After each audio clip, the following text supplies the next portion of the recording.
este doamna Sabina de la Brus, soția domnului Filip.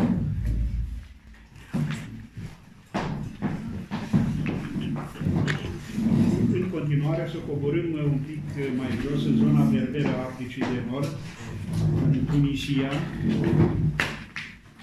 și o să ascultăm un poet tânăr de forță, Aymen Hassen.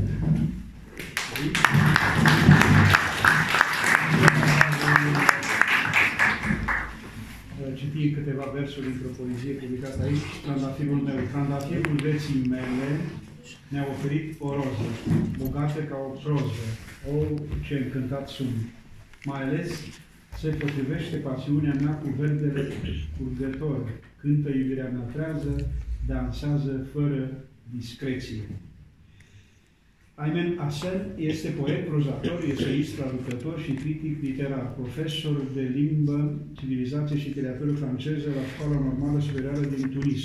Consideră că învățământul și angajamentul politic sunt în mod indisociabil legate de scriitură. El este un foarte bun cunoscător al lui Emil Cioran. A și publicat o carte despre celebrul scriitor român stabilit la Paris.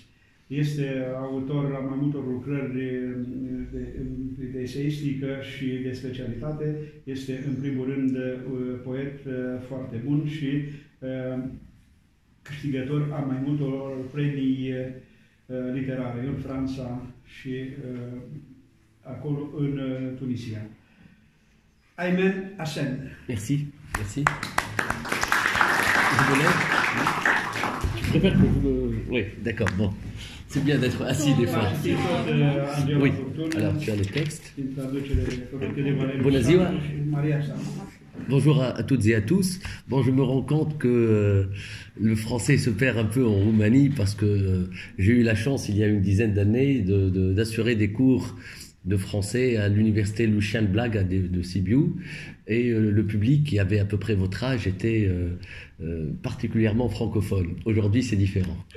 Aymen Hassen vă salută, fericit că se găsește într-un mediu ce seamănă cu cel de acum 10 ani, când preda limba franceză la Universitatea Lucian Blaga din Sibiu. Publicul de acolo era mult mai familiarizat cu limba franceză. Astăzi nu este aceeași situație, dar ne păstrăm speranța și încrederea că rădăcinile francofoniei vor continua să rodească. Asta este adăugirea mea. Ça m'appartient. Cela dit, puisque vous êtes jeune, il n'est pas trop tard de vous rattraper et de tomber amoureux de la langue de l'amour, parce que incontestablement le français est la langue de l'amour. Să vă îndreptați către limba franceză, pentru că nu este târziu să o descoperiți. Limba franceză fiind limba dragostei. Este foarte adevărat că eu, în copilăria mea, când era dictatură, dans mon enfance, sous la dictatură, în limba română spuneam doar trebuie, să faceți așa, să faceți altfel, e obligatoriu. C'est dans le roumain que nous disons toujours il faut. Mais c'était dans le français où nous avons mis pour la première fois je t'aime. Dar în limba franceză am spus pentru prima dată te iubesc. Te iubesc. Le thème amoureux, de l'amour, de dire je t'aime et d'écrire l'amour à partir de platonique jusqu'au érotique était interdit. Alors en français, nous pouvons dire je t'aime et ainsi de suite. Alors tu ne crois pas si bien dire, parce que je vais commencer par lire un texte de jeunesse qui s'intitule Ma Rose, que j'ai écrit quand j'avais votre âge, j'avais 16-17 ans, et c'est justement un passage de l'amour platonique à l'amour plus développé, disons. Oui. 16-17 ani și descrie o tranziție de la dragostea platonică la dragostea mai dezvoltată, mai nuanțată, mai aprofundată. Voilà. Ma rose. La rose de ma vie m'a offert une rose, riche comme une prose. Oh, que je suis ravi. Surtout, rime ma passion sur le vers ruisselant, chante l'amour vigilant, danse sans discrétion. Ô ma jolie rose, ta couleur est claire de la nature princière, approche que je t'arrose. Puisque c'est le printemps, tu auras une eau fraîche, on ira dans ma calèche, vagabonder dans les champs. Tous deux, dans la nature, en reine et roi solitaire, régnant sur les ravières que je t'offre en parure. Alors, on sent la jeunesse.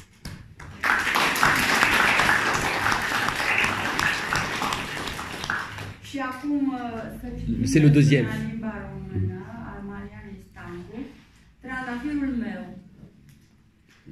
Trandafirul vieții mele mi-a oferit o roză, bogată ca o proză. O, ce încântat sunt! Mai ales că se potrivește pasiunea mea cu verdele curgător, cântă iubirea trează, dansează fără discreție. O, frumoasa mea roză!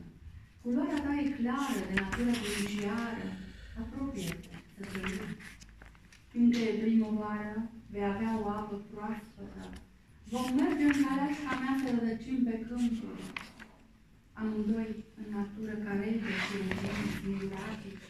Domnim peste culturile cu sfeclă pe care ți le ofer ca pe doar.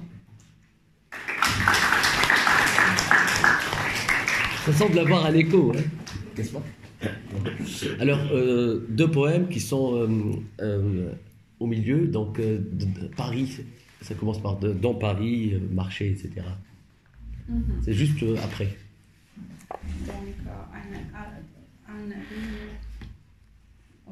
Tu as trouvé? Non. Attends, je vais t'aider. Je connais mieux le roumain qu'elle maintenant. Je n'ai pas entendu. Voilà, alpha et oméga, voilà. Alpha et oméga. Voilà. Alors, ce sont deux poèmes que j'ai écrits dans les rues de Paris en décembre 2015. C'était à peine un mois après les attentats du Bataclan et du Stade de France, qui ont suivi aussi des attentats qu'on a vécus en Tunisie en novembre 2015 également. Et j'étais allé voir le grand poète Adonis, qui est un grand poète franco-syrien installé à Paris. Il venait d'écrire un livre, Islam et violence, et il était à l'étranger, il me l'a laissé, et je venais de rendre les épreuves de la traduction que j'ai faite de lui, d'un livre qui s'appelle Jérusalem, paru au Mercure de France. Et dans cette atmosphère de la peur, de la terreur, je me suis vu libre, en poète et homme libre venant d'un pays dit arabo-musulman, mais étant moi-même universel et surtout revendiquant une appartenance à l'humanité.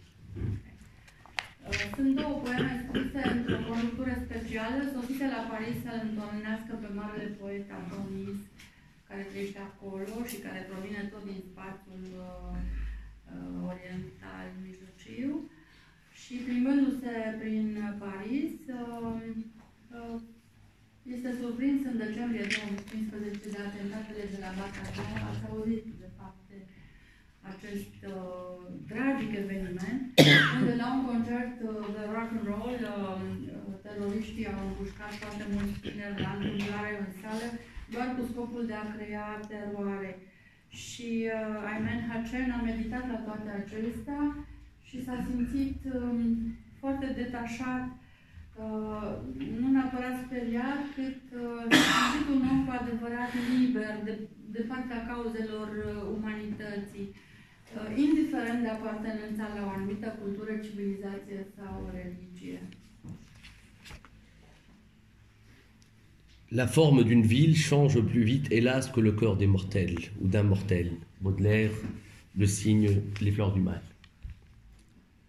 Dans Paris, marcher, le long de noms rêvés, les respirer, les boire entre 2, 3 verres, les intérioriser, être Saint-Michel, dégainer, frapper, terrasser les démons, pour qui l'enfer rime ici-bas avec la terre, la haine avec l'enfer, la gaine, la mort avec la mort, le sang, la vie, mort. Hélas, le néant embrasse le néant. Pour eux, le néant rime avec le pardon.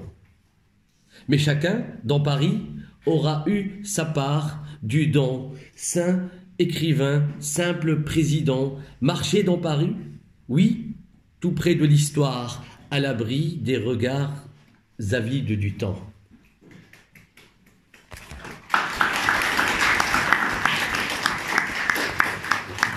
Dans Paris, marcher, un livre à la main, ivre de poésie, oui, celle qu'un albatros contemporain fermente en malprose, dans un volume au titre sobre et brûlant, digne de ceux qui cherchent à penser, à vivre envers et contre les sombres assassins, dangereusement et poétiquement, titre sobre et brûlant, violence et islam, en vue d'un nouvel élan, d'une reconquête, en vue d'une réinitialisation de la lumière par le soleil, de la nuit par l'alchimie des corps amoureux. Mais chacun, dans Paris, aura eu sa part du don. Saint, poète, simple vaurien, marcher dans Paris avec la poésie, au vu, au su des regards haineux, librement.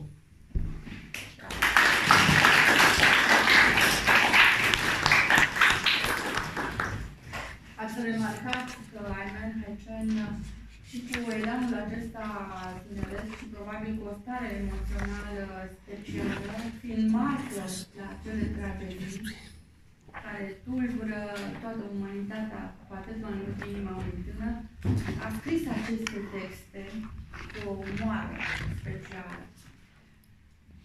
Alfa. În Paris, mergând de-a lungul numelor visate, respirându-le, bându-le între două-trei pahare, interiorizându-le la Paris, să fii Saint-Michel, să dibui, să lovești demoni, în care iadul rimează aici cu pământul, cu ura, cu infernul, cu gheena, moartea cu moartea, sângele, viața, morții, vai. Neantul îmbrățișează neantul, pentru ei neantul rimează cu iertarea. Dar fiecare în Paris va fi avut partea sa de dar sfinți, scriitori, simpli, președinți.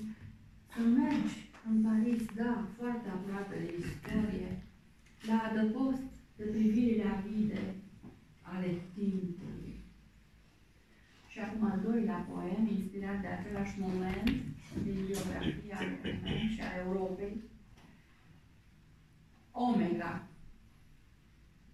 În Paris să mergi cu o carte în mână, beat de poezie, da, cea pe care un albatros contemporan o frământă bărbătește proză într-un volum cu titlu sobru și arzător, demn de cei care încearcă să gândească, a trăi împotriva tuturor sumbilor asasini, să trăiască periculos și poetic, titlu sobru și arzător, violență și islam, în vederea unui nou elan, a unei noi cuceriri, în vederea unei reinițieri, a luminii prin soare, a nopții prin alchimia corpurilor îndrăgostiților. Dar fiecare în Paris va fi avut partea sa de dar, sfinți, poeți simpli, vagabonzi, să mergi în Paris cu poezia, urmărit de întreaga lume, cu priviri pline de ură, în mod liber.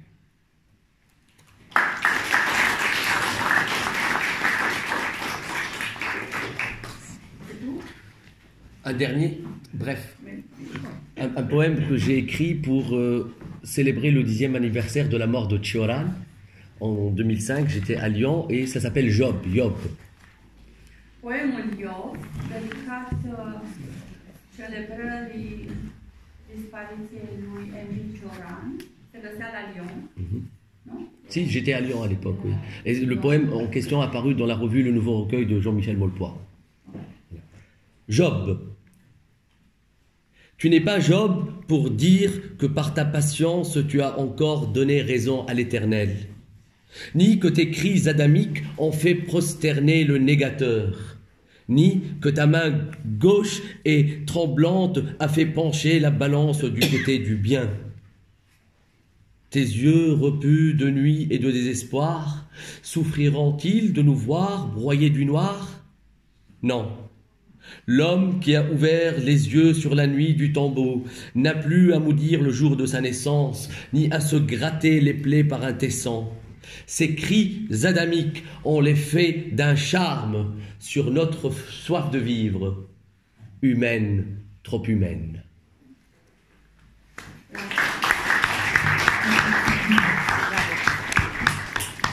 Ați studiat Emil Cioran? Il le faut, il le faut. Fiind specialist în Emil Cioran, simte foarte bine toate temele specifice marelui filozof de origine română. Iov. Tu nu ești Iov pentru a spune că prin răbdarea ta i-ai dat iarăși dreptate celui etern.